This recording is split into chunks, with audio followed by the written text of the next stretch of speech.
بسم اللہ الرحمن الرحیم فصل یسن فی الوضوء 18 شیئا، وضو میں 18 چیزیں سنت ہیں، اور سنت کہتے ہیں الطریقۃ، لغت میں سنت کے معنی آتے ہیں طریقہ، ولو سیئۃ، اگرچہ وہ برا ہی طریقہ ہو، اور اصطلاح میں کہتے ہیں سنت الطریقۃ المسلوکۃ فی الدین من غیر لزوم علی سبیل المواظبۃ وہی المؤکدۃ مؤکدۃ ان کان النبی صلی اللہ علیہ وسلم ترکہ احیانا، واما التی لم یواظب علیہا فہی المندوبۃ وان اقترنت بوعید لمن لم یفعلها فهي للوجوب. قولنا من غير لزوم فصل خرج به الفرض وبلا إنكار خرج الواجب، وبقولنا ليست بخصوصية خرج الصوم الوصال. حكم السنة كالواجب في المطابقة إلا أن تارك السنة يعاقب تارك الواجب يعاقب وتارك السنة يعاقب. وفي التلويح ترك السنة المؤكدة قريب من الحرام يستحق به حرمان الشفاعة، لقوله صلى الله عليه وسلم من ترك سنتي لم ينل شفاعتي. وأما قولنا لم يواظب عليها فهي المندوبة، ويلقبونها بالسنة الزائدة، وهي المستحب والمندوب والأدب من غير فرق بينهما عند الأصوليين. وأما عند الفقهاء فالمستحب ما استوى فعله مع تركه، والمندوب ما تركه أكثر من فعله، عكس صاحب المحيط، والأولى ما عليه الأصوليين. یہ جو ہے سنت کی کیا کر رہے ہیں؟ تعریف کر رہے ہیں کہ سنت وہ طریقہ ہے جو دین میں رائج ہو لیکن لازم نہ ہو. پھر آپ صلی اللہ تعالیٰ علیہ وسلم نے اگر کبھی کبھی چھوڑ دیا ہے تو وہ سنت ہوتا ہے. کیا ہوتا ہے؟ اور جس پر آپ صلی اللہ علیہ وسلم نے پابندی سے جس کو نہ کیا ہو تو اس کو مندوب کہتے ہیں. اس کو کیا کہتے ہیں؟ اور اگر اس کے چھوڑنے پر کوئی وعید ہو کہ جو اس کو نہیں کرے گا اس کو ایسا ایسا ہو جائے، وعید سنائی ہو، تو وہ اس کو واجب کہتے ہیں. وہ طریقہ جس کے چھوڑنے پر وعید سنائی گئی ہے اس کو واجب کہتے ہیں. اچھا، تو کہتے ہیں لازم نہیں ہوتا ہے، من غیر لزوم. سنت کی تعریف کہ لازم نہیں ہوتا، اس لیے کہ جو لازم ہوتا ہے وہ فرض ہوتا ہے. اور اسی طرح سے وہ آپ صلی اللہ علیہ وسلم کی خصوصیت بھی نہ ہو. کچھ چیزیں ایسی ہیں جو آپ صلی اللہ علیہ وسلم کی خصوصیت تھی، جیسے آپ صلی اللہ علیہ وسلم صوم وصال رکھتے تھے. صوم وصال دوسرے تیسرے دن جا کے افطار ہوتا تھا. تو یہ امت کے لیے نہیں، یہ کس کے لیے ہے؟ آپ صلی اللہ علیہ وسلم کے لیے. آپ صلی اللہ علیہ وسلم کی خصوصیت نہ ہو جب وہ سنت بنتی ہے، وہ طریقہ سنت بنتا ہے امت کے لیے. تو جو واجب کو چھوڑے گا اس کو سزا دی جائے گی. اس کو اگر اسلامی حکومت ہو اور اسلام کا بول بالا ہو تو وہ اس کو سزا دی جائے. اور جو سنت کو چھوڑے گا اس پر اظہار ناراضگی کیا جائے گا. اور تلویح ہے ایک کتاب، اس میں ہے کہ سنت کا چھوڑنا آپ صلی اللہ علیہ وسلم کی شفاعت سے محرومی کا سبب ہے. آپ صلی اللہ علیہ وسلم کی شفاعت سے محرومی کا سبب ہے، اس لیے کہ آپ صلی اللہ تعالیٰ علیہ وسلم نے فرمایا من ترک سنتی لم ینل شفاعتی، کہ جو میری سنت کو چھوڑے گا وہ میری شفاعت نہیں پائے گا. تو یہاں کہا کہ سنت وہ ہے جس پر آپ صلی اللہ علیہ وسلم نے پابندی نہ کی ہو. جس پر پابندی نہ کی ہو وہ کیا ہوتا ہے؟ مندوب ہوتا ہے. اور مندوب کا دوسرا نام سنت زائدہ بھی ہے. مندوب کا دوسرا نام کیا ہے؟ سنت زائدہ بھی ہے. اور اس کو مستحب بھی کہتے ہیں، اور ادب بھی کہتے ہیں، تو ان کے درمیان کوئی فرق نہیں ہوتا ہے اصولیوں کے یہاں، اہل اصول کے یہاں. اور فقہا کے نزدیک کہ مستحب وہ ہے جس کا چھوڑنا اور جس کا کرنا آپ صلی اللہ علیہ وسلم سے برابر ثابت ہو. جتنا کیا ہے اتنا چھوڑا بھی ہے، یہ فقہا کہتے ہیں. اور مندوب وہ کہتے ہیں جس کو زیادہ چھوڑا ہو کم کیا ہو، کم کیا ہو۔ تو پہلی جو تعریف ہے وہ اہل اصول کے یہاں ہے، کیا ہے؟ اہل اصول کے یہاں، لیکن فقہا جو ہیں وہ مندوب میں اور مستحب میں فرق کرتے ہیں۔ مندوب ان کے یہاں کس کو کہتے ہیں؟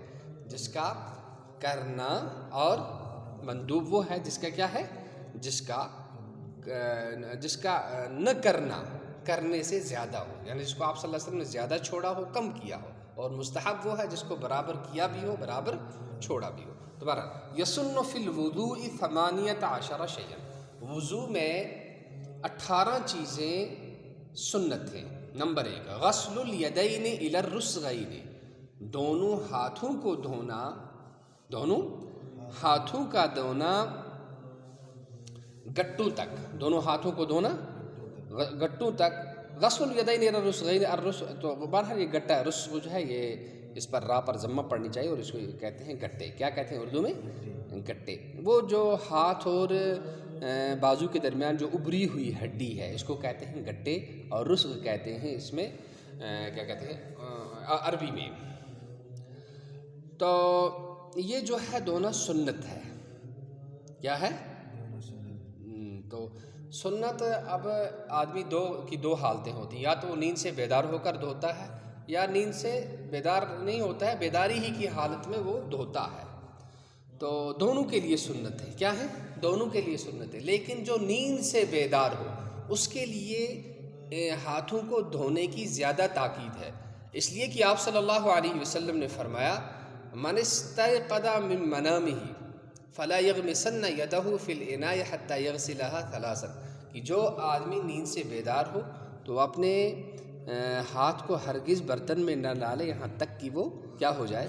تو یہ مسئلہ میرے ذہن میں بھی آتا تھا، ایک دن میں سوچتا تھا کہ یہ تو آپ صلی اللہ علیہ وسلم نے حکم دیا ہے، حکم وجوب کے لیے، تو یہ کہیں ضروری تو نہیں ہے پہلے ہاتھ کا دھونا؟ تو آپ اس کا جواب مل گیا کہ سنت ہے دونوں کے لیے، چاہے وہ سو کر اٹھے چاہے بیداری کی حالت میں، لیکن جو سو کر اٹھتا ہے اس کے لیے پہلے ہاتھوں کو دھونا۔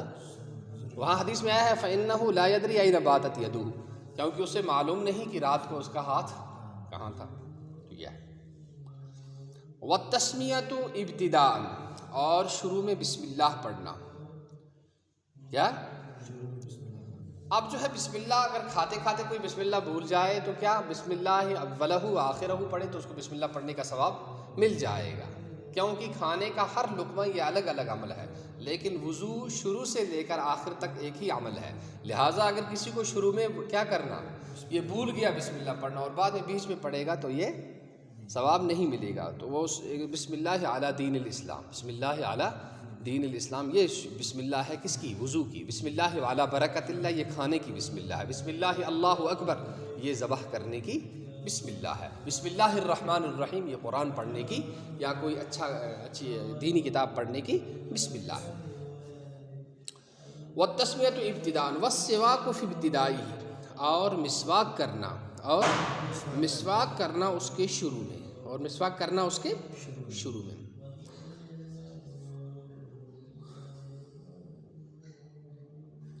تو مسواک کرنا اس کے شروع میں، تو اس لیے کہ آپ صلی اللہ علیہ وسلم نے ایک حدیث کے اندر فرمایا لولا ان اشق علی امتی لامرتہم بالسواک عند کل وضوء، ایک نماز، ایک حدیث میں آیا ہے عند کل وضوء، ایک میں آیا ہے عند کل صلاۃ، کہ ہر نماز کے وقت اور ہر وضو کے وقت۔ اسی لیے آپ نے کبھی دیکھا ہوگا وہ سعودیہ کے جو لوگ ہیں وہ نماز میں صفوں میں بیٹھے اور مسواک کر رہے ہیں، کیا کر رہے ہیں؟ مسواک کر رہے ہیں۔ تو ایک روایت وہ بھی ہے کہ ہر نماز کے وقت، لیکن ایک روایت یہ بھی ہے کہ ہر وضو کے وقت۔ اب جو ہے ہمارے یہاں حنفیوں کے وضو کے بعد اگر خون آ جائے، کیا آ جائے؟ خون آ جائے تو اس سے وضو ٹوٹ جاتا ہے، اور شوافے کے یہاں خون آنے سے وضو نہیں ٹوٹتا ہے، اور وہاں وہ سعودیہ والے جو ہیں وہ زیادہ شوافے ہیں، یہ غیر مقلد ہیں جو یہاں عرب و عجم میں ہیں، بنگلہ دیش، پاکستان، ہندوستان، کشمیر، یہ جو ہے یہ کیا ہے؟ یہ غیر مقلد ہیں، یہ کسی مسلکی کے پیروکار نہیں، ان کا جو جی چاہے وہی کریں گے، یہ کسی مسلک کے پیروکار ہیں۔ ہم ان کی بات کر رہے ہیں جو مسلک کے حقہ پر ہیں، چاہے وہ مالکی ہوں، چاہے حنبلی ہوں، چاہے حنفی ہوں، چاہے شافعی ہوں، ہم ان کی بات کر رہے ہیں۔ تو وہ اگر کرتے ہیں تو ان کو پرابلم تو نہیں ہوگی، اگر خون بھی آ جائے کوئی پرابلم نہیں ہوگی۔ اور ہمیں اگر وہاں نماز کے وقت ہم مسواک کریں گے تو خون آ گیا تو ہمارا وضو ٹوٹ جائے گا. اس لیے ہمارے حنفی یہ کہتے ہیں کہ بہتر ہے کہ وضو کے وقت نماز کیا کریں، مسواک کریں، نماز کے وقت نہیں. اس حدیث کی وجہ سے کیا ہے، یہ سنت ہے. تو یہ نسائی کی روایت ہے. کون سی؟ عند کل وضو، یہ کس کی روایت ہے؟ تو مسلم نے، امام مسلم نے کہا عند کل صلاۃ، ہر نماز کے بعد. اور امام نسائی نے کہا کہ عند کل وضو، ہر. تو ہم امام نسائی کی روایت لیتے ہیں اس لیے کہ وہ زیادہ احوط ہے. کیا ہے؟ احوط ہے. وضو ٹوٹتا بھی نہیں اور پھر کبھی ذرا اچھا بھی نہیں لگتا ہے. اس وقت تو نیت کر کے آدمی کو اپنی پوری توجہ اللہ کی طرف، مسواک جب کرنے لگ گئے تو جو توجہ ہے، خشوع خضوع ہے، وہ بڑھ جائے گا. تو اس میں وہ خشوع خضوع بھی نہیں رہے گا. تو بہرحال ولو بالاصبع، اگرچہ انگلی ہی سے ہو. میں بڑی کیا کہتے ہیں پابندی سے مسواک کیا کرتا تھا الحمدللہ، لیکن اب جو ہے دانتوں میں بہت سارے دانت میں نے اکھاڑ بھی دیے اور اب دانتوں میں کچھ درد بھی ہو رہا ہے اور فلنگ بھی کرائی ہے. اب میں مسواک کا استعمال کم کرتا ہوں اور میں اسی کو لے رہا ہوں، اب انگلی سے ملتا ہوں. اس لیے کہ یہاں کی مسواکیں جو ہوتی ہیں اچھی نہیں ہوتی اور پھر کچھ علاقائی تفاوت بھی ہوتا ہے. اس لیے میں ہمیشہ مسواک نہیں کر سکتا ہوں، کبھی کبھی اہتمام کرتا ہوں. اسی وجہ سے کہ دانت اب ذرا ڈھیلے ہو گئے. عند فقدہ، مسواک نہ ہونے کے وقت، مسواک نہ ہونے کے وقت کیا چلے گا؟ انگلیوں سے آپ مل لو تو آپ کو مسواک کا ثواب مل جائے گا.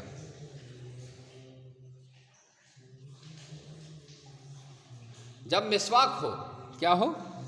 مسواک ہو تو اس وقت آپ اگر مقیما للسنت فی بعض الحواشی عند وجود الخشبۃ والى اولا استعماله لیکن بالاصبع عند وجودها مقیما للسنت ایضا. حاشیہ ہدایہ. بہرحال ہدایہ میں ہے کہ اگر مسواک آپ کے پاس ہے بھی، اس کے باوجود بھی آپ انگلی سے مل لیتے ہیں تو آپ کو سنت کا ثواب الحمدللہ علی ذالک. اس مسئلے سے مجھے بڑی خوشی ہو رہی ہے. تو لیکن وہ زیادہ ثواب ہے. کیا لکڑی سے کرنا، لکڑی سے دانتوں کو ملنا، وہ زیادہ ثواب ہے. والمزمزۃ ثلاثا، اور 3 بار کلی کرنا. ولو بغرفۃ، اگرچہ ایک ہی چلو سے ہو. ایک چلو آپ نے بھرا، ایسے کر لیا تو یہ کیا ہے؟ تو یہ جو ہے اس سے بھی سنت ہے. دوسرا 3 چلو بھرو اور 3 کلیاں کرو، یہ بھی طریقہ ہے. والاستنشاق بثلاث، اور ناک میں پانی چڑھانا 3 بار. کیا کرنا؟ 3 بار. بثلاث غرفات، 3 چلو سے. 3 وہاں ایک چلو نہیں چلے گا. بریح الانف الیہ واصطلاحا ایضا الی المارن وهو مالان. تو یہ کلی کے بارے میں کہتے ہیں. تو اب جو ہے وہ جو ہے ناک کی ہوا کو اوپر چڑھانا یہ ضروری نہیں ہے. بس جہاں تک نرم حصہ ہے وہاں تک پانی پہنچا دو آپ. اب کبھی ایسا ہوتا ہے میرے ناک میں، مجھے یہ تکلیفیں ہوتی ہیں اس لیے میں آپ کو کہہ رہا ہوں، ہو سکتا ہے کسی کو بھی ہو. اس لیے تو میں پھر کیا کرتا تھا کہ وہ ناک میں انگلی ڈالنے سے وہ میرے کچھ دکھنے لگ گیا تھا اندر سے ناک. میں ڈاکٹر کے پاس گیا تو انہوں نے کہا زیادہ اس کو مت کیا کرو، اسی لیے ہو جاتا ہے آپ کا. اب الحمدللہ کچھ افاقہ ہے. تو بس نرم حصے تک چڑھا دو تو یہ آپ کی سنت ادا ہو جائے گی.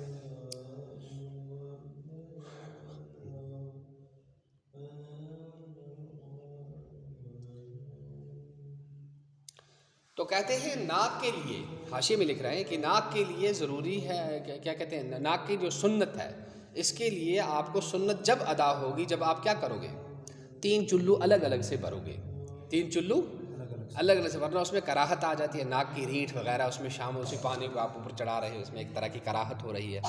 اور جہاں ایک حدیث پیش کر رہے ہیں کہ آپ صلی اللہ علیہ وسلم نے ایک ہی چلو سے 3 بار کیا کیا ہے؟ ناک میں پانی چڑھایا ہے. تو کہتے ہیں یہ جائز ہے، ایسا کرنا جائز ہے، لیکن سنت لبیان الجواز لکھا ہے حاشیے میں کہ ایسا کرنا جائز ہے، سنت. تو کیا ترجمہ ہے؟ اور ناک میں پانی چڑھانا 3 چلوں کے ساتھ. والمبالغۃ فی المزمزۃ، اور مبالغہ کرنا کلی میں. ای بالغرغرۃ فی المزمزۃ ومجازات الماران فی الاستنشاق. وقیل المبالغۃ فی تکثیر الماء حتى یملأ الفم. قال فی شرح المنیہ والاولی اشہر.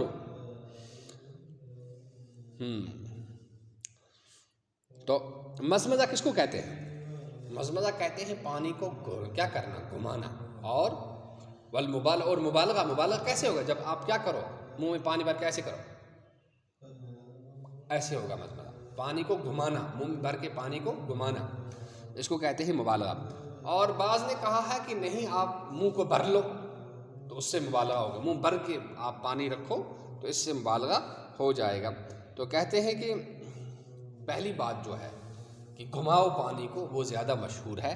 اور دوسرے جو کہہ رہے ہیں کہ پانی کو بھرنے ہی سے مبالغہ ہو جائے گا، یہ بھی ہے لیکن وہ زیادہ مشہور ہے. تو کیا کہو گے؟ اور مبالغہ کرنا کلی کرنے میں اور ناک میں پانی ڈالنے میں، لغیر الصائم، غیر روزدار کے لیے، غیر روزدار کے لیے. اس لیے کہ روزدار اگر ایسا کرے گا تو پانی نیچے چلا جائے گا، روزہ ٹوٹ جائے گا بیچارے کا. لأن النساء لا يحيث إفساد الصوم سواء كان فرضا أو نفلا. قول عليه الصلاة والسلام بالغ في المضمضة والاستنشاق إلا أن تكون صائم. اس لیے کہ حدیث میں یہ آیا ہے کہ آپ صلی اللہ علیہ وسلم نے فرمایا کہ مبالغہ کرے، مگر یہ اگر وہ کیا ہو، روزے دار ہو، تو پھر مبالغہ نہ کرے. وتخلیل اللحیۃ الکثۃ، اور خلال کرنا کس کی؟ گنی داڑھی کا. گنی بکف ماء من اسفلھا، پانی کا ایک چلو ڈال کر، کیا ایک چلو ڈال کر اس کے نیچے سے ایسے، تو کیا کرنا؟ خلال کرنا. تو چونکہ جو چھدی داڑھی ہوتی ہے، چھدی داڑھی کی کھال کو دھونا کیا ہوتا ہے؟ ضروری اور واجب ہوتا ہے. وتخلیل الاصابع، اور انگلیوں کا خلال کرنا. کیا کرنا؟ خلال کرنا. خلال کیسے؟ خلال بس ایسے جالی بنا دینی ہے انگلیوں کی، ایسی جالی بنا کے ایسے کرنے، تو یہ جو ہو جائے گا. تو حدیث میں آیا ہے کہ توضأ فخلل اصابع رجلیہ، ہاتھوں کی انگلیوں کو بھی کرنا چاہیے اور پاؤں کی انگلیوں کو بھی کرنا چاہیے. ہاتھی کی انگلیوں کو چھوٹی چھنگلیا سے کرنا چاہیے، چھوٹی چھنگلیا، جو اس کو چھنگلیا کہتے ہیں، اس سے کرنا چاہیے. تو یہ شداد بن عن مستور بن شداد، مستور بن شداد سے یہ روایت ہے کہ آپ صلی اللہ علیہ وسلم نے اپنی پاؤں کی انگلیوں کو اپنی خنصر سے، اپنی خنصر اس انگلی کو کہتے ہیں، انگلیاں کو کیا کیا؟ خلال کیا. وتثلیث الغسل، اور 3 بار دھونا، 3 بار دھونا. تو پہلی بار دھونا کیا ہے؟ فرض ہے. دوسری بار سنت ہے. تیسری اور دوسری بار سنت ہے. اب یہاں ایک بحث ہے کہ جو شخص ایک بار دھوئے وہ تو ضروری ہے، لیکن کیا 2 بار دھونے سے، دونوں بار دھونے سے بھی یہ سنت حاصل ہو جائے گی؟ اور 3 بار دھونا، ان کا ثواب برابر ہے یا اس ثواب میں کیا ہے؟ کچھ فرق ہے. تو کہتے ہیں کہ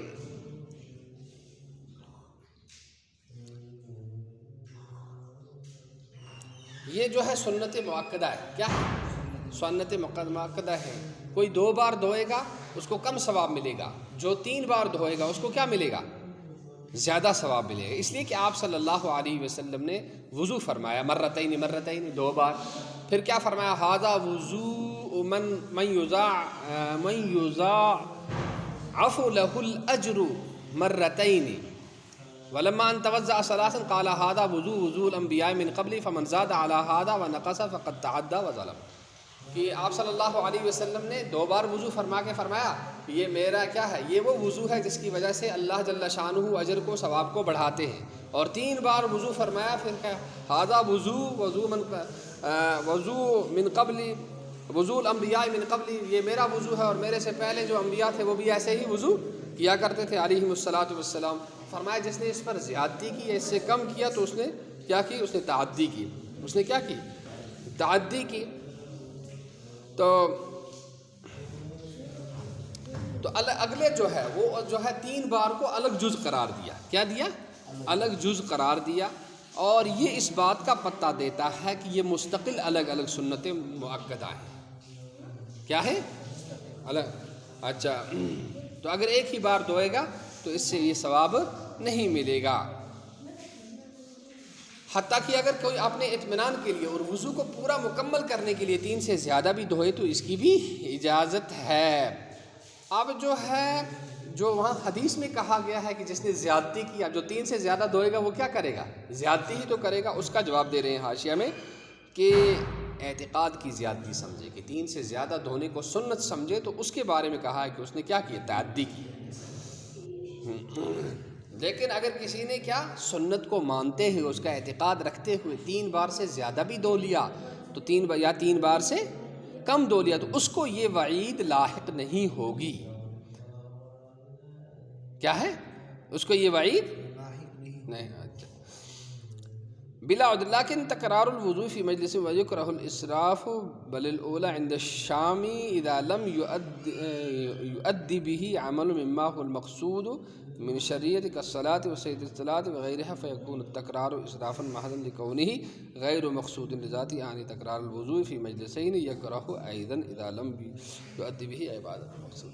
البتہ اس میں ایک بات یاد رکھنی چاہیے کہ وضو کے بعد وضو کرنا، وضو کے بعد وضو کرنا. آپ باوضو ہو، آپ کہتے ہیں میں اور وضو کروں، میں اور وضو کروں تاکہ مجھے ثواب زیادہ ملے. کہتے ہیں نہیں، یہ مکروہ ہے ایسا کرنا. جو آپ نے وضو کیا ہے اس وضو کو کرنے کے بعد پہلے آپ اس سے کوئی عبادت کرو، اس سے کوئی عبادت کرو، جب جا کر آپ کو دوسرا وضو کرنے کی اجازت ہے، ورنہ آپ کو ثواب نہیں ملے گا. آپ نے مکروہ عمل کا ارتکاب کر لیا، ایسا کرنا مکروہ ہے. آپ نے وضو کیا، آپ نفل پڑھ لو، آپ قرآن کو چھو لو، آپ خانہ کعبہ کا طواف کر لو، ٹھیک ہے نا. تو یعنی وہ کوئی عبادت کر لو جو وضو کے بغیر جائز نہیں ہوتی، پھر آپ کو دوسرا وضو کرنے کی اجازت ہے، ثواب ملے گا. ورنہ آپ کا ایسا عمل کیا ہوگا؟ مکروہ ہوگا. تو استیعاب، اچھا کہاں پہنچا؟ وتثلیث الغسل، اور 3 بار دھونا. واستیعاب الرأس بالمسح، اور 3 بار مسح کرنا. کیا کرنا؟ اور پورے سر کا مسح کرنا 1 بار. کیا کرنا؟ اور 3 واستیعاب الرأس بالمسح مرتن، اور پورے سر کا مسح کرنا 1 بار. کیا کرنا؟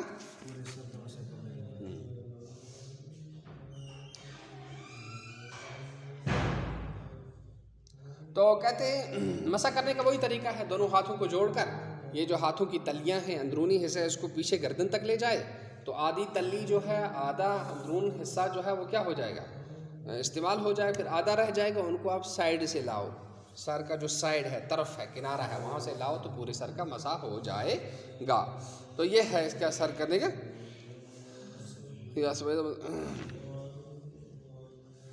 اور اب جو ہے مسح کو 3 بار کرنا مکروہ ہے. کیا مسح کو 3 بار کرنا مکروہ. لیکن کب مکروہ ہے؟ جب نیا پانی لے کر آپ نے 1 بار مسح کیا، پھر آپ نل کے نیچے ہاتھ رکھ رہے ہو یا لوٹے میں سے پانی نکال کے آپ مسح کر لیں 3 بار، یہ مکروہ ہے. اگر آپ کے ہاتھوں میں پانی جو پہلا ہے وہی لگا ہو، آپ اسی سے اچھی طرح سے مسح کر رہے ہو، یہ مکروہ نہیں ہے. یہ مسئلے جو ہے نا، یہ بڑے باریک مسئلے ہوتے ہیں اور یہ بڑے کانٹے کی باتیں ہوتی ہیں، ان کو یاد رکھنا چاہیے. آگے جا کے پھر آدمی ان کی طرف توجہ نہیں رہتی اور مسائل سے ناواقف ہی رہ جاتا ہے. بالمسح مرتن ومسح الاذنین، اور کانوں کا مسح کرنا، ولو بماء الرأس، اگرچہ سر کے پانی سے، وہ جو پانی بچا ہے نا سر کے مسح سے، اسی سے آپ مسح کرو. والدل کو، اور ملنا، اور کیا کرنا؟ والدل کو ملنا، مل کر دھونا، یہ بھی کیا ہے؟ سنت ہے. اچھا، والولاء، اور پے در پے دھونا. اور کیا کرنا؟ پے در پے دھونے کا مطلب کیا ہے کہ آپ جو ہے جب دھو رہے ہیں نا تو اتنا آپ بیچ میں ٹھہر کے کال کرنے لگ گئے، کسی سے باتیں کرنے لگ گئے، کوئی اور کام کرنے لگ گئے، موبائل پر آپ چلے گئے، تو آپ نے گویا آپ کو اس سنت کا ثواب نہیں ملے گا. دوسرا ہے آپ کر رہے ہیں لیکن ہوا آ رہی ہے، گرمی ہے، آپ دھوتے ہیں وہ فوراً سوکھ جاتا ہے، اس سے آپ کے ثواب میں کوئی کمی واقع نہیں ہوگی. ہاں آپ کے ٹھہرنے کی وجہ سے، بریک کی وجہ سے اور رکنے کی وجہ سے اگر خشک ہو جاتا ہے تو پھر آپ کی سنت فوت ہو جاتی ہے. والنیت، اور نیت کرنا. اور کیا کرنا؟ نیت کرنا. تو نیت کا معنی کیا آتا ہے لغت میں؟ نیت کے معنی ہے دل کے عزم کو کسی چیز پر باندھنا، کسی چیز کا باندھنا. تو اصطلاح میں کہتے ہیں کہ نیت کہتے ہیں اصطلاح میں ثواب کا، کیا؟ ثواب کی اور اللہ کے قرب کی کا ارادہ کرنا، ثواب کا ارادہ کرنا. تو فی ایجاد الفعل ودخل المنہیات ودخل فیہ المنہیات وکیفیت النیت ان ینوی الوضوء ورفع حدث او امتثال امر وصرحوا بأنه بدونه ليس بعبادة ويكون تارك السنة بتركها، لكن الوضوء ورفع الحدث ليس بعبادة مقصودة، فلهذا ليس توقفهما فرضا على النية عندنا، ومحل النية القلب، ولكن ان نوا باللسان فمستحسن عند المشي لاجتماع القلب۔ دیکھیے کیا کہہ رہا ہے کہ یہ جو ہے نا، یہ نیت جو ہے وضو میں کیا ہے، اگر آپ نیت نہیں کرتے تو آپ کو ثواب نہیں ملے گا، وضو کا ثواب آپ کو، کتنی بڑی بات ہے یہ۔ اسی لیے ہمارے بزرگ کہتے تھے کہ ایمان والا بدنیت نہیں ہے لیکن بے نیت ہے۔ کیا ہے؟ بے نیت ہے۔ تو وضو سے پہلے کرنا چاہیے، نیت کیا کرنا چاہیے کہ اللہ کا حکم ہے، وضو کرنا کیا ہے، اللہ کا حکم ہے۔ اسی طرح سے برائیوں سے بچنے کی کیا کر لے، کسی گناہ سے بچ رہا ہے، ایک ہے کہ اس سے مجھے کوئی بدنامی ہو جائے گی، کیا میں گناہ کروں گا تو میری بدنامی ہو جائے گی، میری امیج، میری شبیہ خراب ہو جائے گی، تو اس سے ثواب نہیں ملے گا آپ کو۔ دوسرے اللہ ناراض ہو جائیں گے، گناہوں سے کیوں بچ رہا ہوں، اللہ ناراض ہو جائیں گے اگر میں نے گناہ کر لیا، اس پر آپ کو ثواب ملے گا، اس پر آپ کو کیا ملے گا، ثواب ملے گا۔ تو یہ ہے بعبادت بالکل۔ تو وضو کیوں ہو جاتا ہے نیت کے بغیر ہی ہے، کیا جائز کیوں ہو جاتا ہے؟ اس لیے کہ عبادت مقصودہ نہیں ہے، عبادت مقصودہ نہیں، جو عبادت مقصودہ نہیں ہوتی ہے اس میں وضو کے نیت کے بغیر بھی وہ ہو جاتی ہے۔ اب نماز جو ہے وہ عبادت مقصودہ ہے، نیت نہیں کرو گے تو نماز صحیح نہیں۔ اب جو ہے نیت کہاں سے ہوتی ہے، یہ بھی ایک مسئلہ ہے، نیت دل سے ہوتی ہے، کیا ہے۔ اب جو بہت سارے آتے ہیں خدا صبح 4 رکعت 5 رکعت چائن واپس پیش نہیں دیکھ رہے شبان، تو وہ جب تک کرتے رہتے ہیں امام صاحب سورت پڑھ کے بھی چلے جاتے ہیں رکوع میں، اتنا لمبا کرنے کی ضرورت نہیں ہے، بس مختصر سی نیت ہو کہ خدا صبح چائن واپس پیش نہیں 4 رکعت سنت 4 سنت سبحان ایک سنت، تو ایسا کر لینے سے ہمیں جو ہے اس کا نیت کا ثواب مل رہا ہے۔ اب دل زبان سے کہنا یہ جو ہے مستحسن ہے، اچھی بات ہے، کوئی سنت نہیں ہے، مستحب نہیں ہے، مندوب نہیں ہے، یہ جو ہے اس سے دل اور زبان اکٹھے ہو جاتی ہے، یہ کہتے ہیں۔ اچھا، والنیت والترتیب، اور ترتیب سے کما نص اللہ تعالی فی کتابی، جیسے کہ اللہ نے اپنی کتاب میں بیان فرمایا، کیا فرمایا، یا ایھا الذین آمنوا اذا قمتم الی الصلاۃ فاغسلوا وجوہکم وایدیکم، پھر کیا کہا، اپنے ہاتھوں کو الی المرافق، کہنیوں تک، وامسحوا برؤوسکم، تیسرا فرض آ گیا تیسرے نمبر پر، وارجلکم الی الکعبین، چوتھا فرض چوتھے نمبر پر۔ تو اسی ترتیب سے ہمیں کیا کرنا ہے، وضو بھی کرنا ہے، لیکن وضو کی پوری ترتیب قرآن سے ثابت نہیں ہے، پوری ترتیب سنتوں کی یہ حدیث سے ثابت ہے، سمجھے نا۔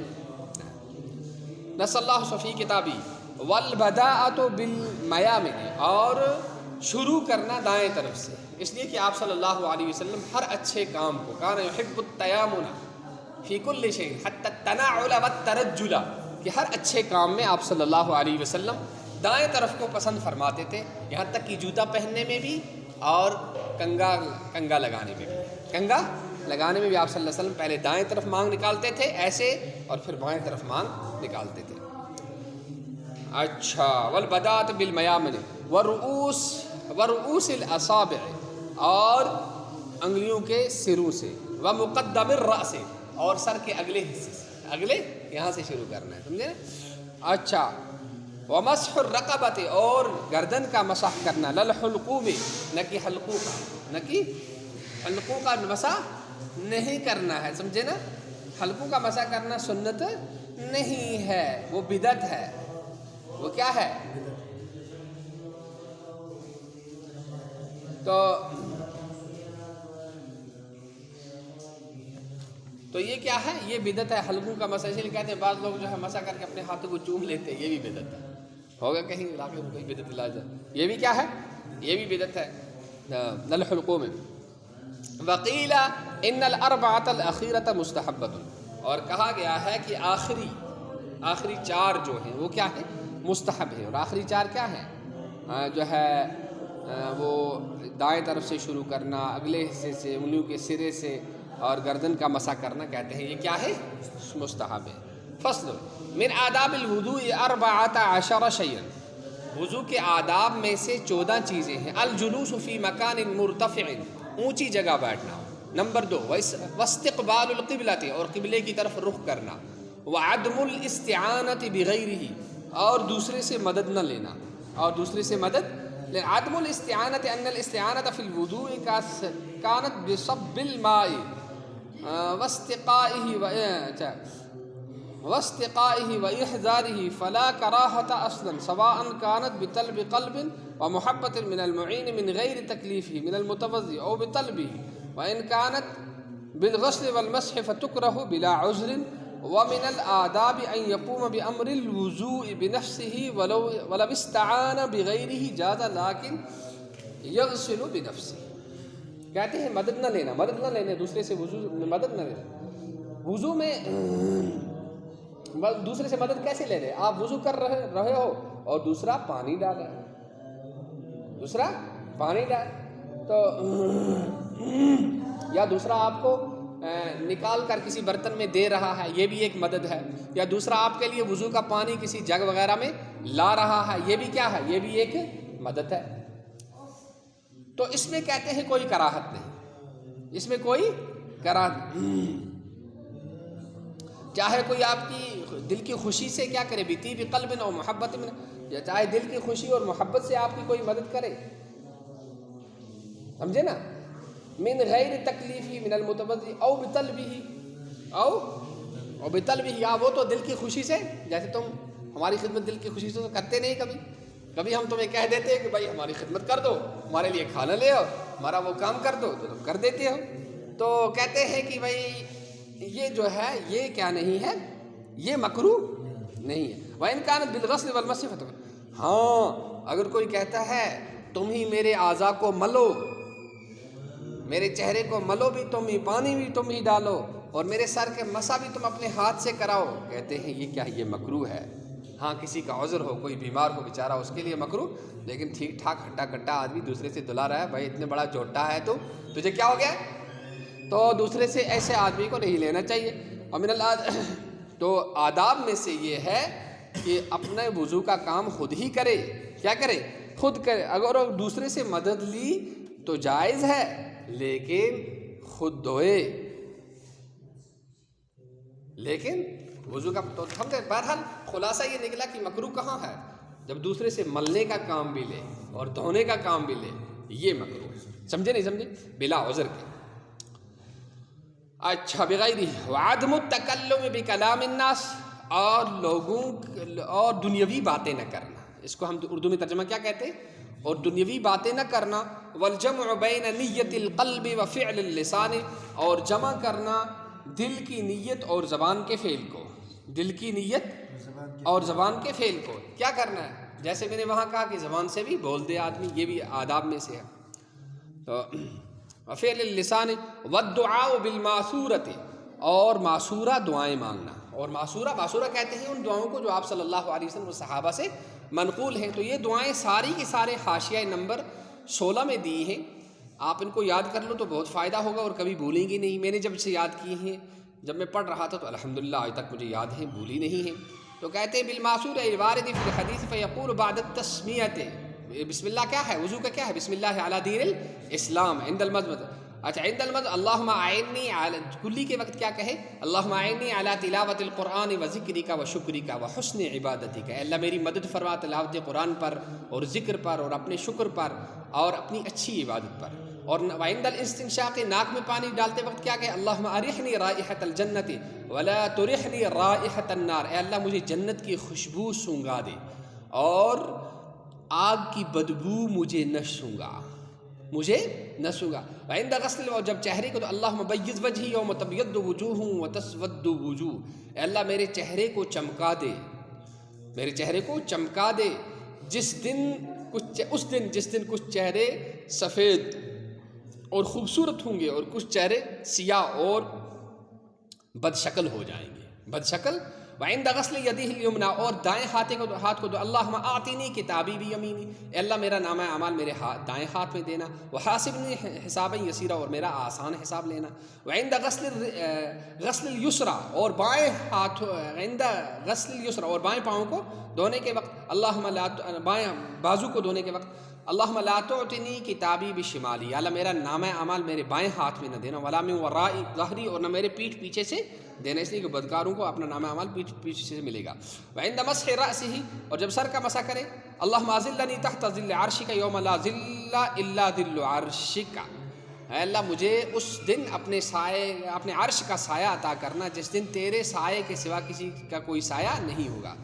اچھا، وعند مسح اذنیہ اللہم اجعلنی من الذین یستمعون القول فیتبعون احسنہ، اور جب وہ کانوں کا مسح کرے تو کیا کرے، اے اللہ مجھے ان لوگوں میں سے بنا دے جو بات کو اچھی طرح سے سنتے ہیں پھر اچھی طرح سے عمل کرتے ہیں، اس پر چلتے ہیں۔ اور وعند مسح عنقہ، اور اپنی گردن کا مسح کرتے وقت اللہم اعتق رقبتی من النار، اے اللہ میری گردن کو جہنم سے آزاد کر دے۔